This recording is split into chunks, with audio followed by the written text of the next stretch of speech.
جب اذان کی آواز سنو تو فوراً نماز کے لیے تیار ہو جاؤ اور نماز اول وقت میں پڑھا کرو۔ یاد رکھو، اگر روٹی کا ایک ٹکڑا اور معمولی سا کپڑا امن و عافیت سے مل جائے تو وہ اس عیش و عشرت سے بہتر ہے جس کے بعد شرمندگی ہو۔ جس کو علم نے گناہوں سے پاک نہ رکھا، اس سے زیادہ زیاں کار بھلا کون ہو سکتا ہے؟ جس خدمت کی تم میں قابلیت نہ ہو، اسے ہرگز قبول نہ کرو۔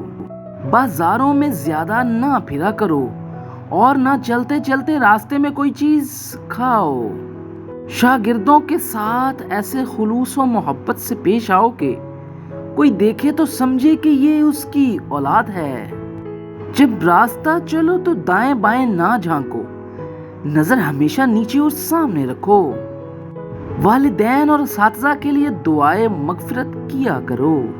اپنے نفس کا خیال رکھو اور لوگ جو مشقت تم پر نہیں ڈالتے، تم بھی وہ مشقت ان پر نہ ڈالو۔ معمولی غلطیوں پر لوگوں کی گرفت نہ کرو اور تنگ دلی کا ثبوت نہ دو۔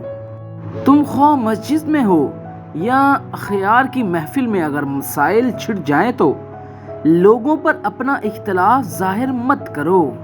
عقل مندی یہ ہے کہ انسان اللہ سبحانہ و تعالیٰ کی طرف سے نئی راہ نکلنے کا انتظار کرے اور لوگوں سے حسن سلوک سے پیش آئے۔ امانت میں کبھی خیانت مت کرو، خواہ لوگ تم سے خیانت ہی کیوں نہ کر رہے ہوں۔ کوئی عورت اپنی جگہ سے اٹھ جائے تو اس کی جگہ پر اس وقت تک نہ بیٹھو جب تک وہ جگہ گرم رہے۔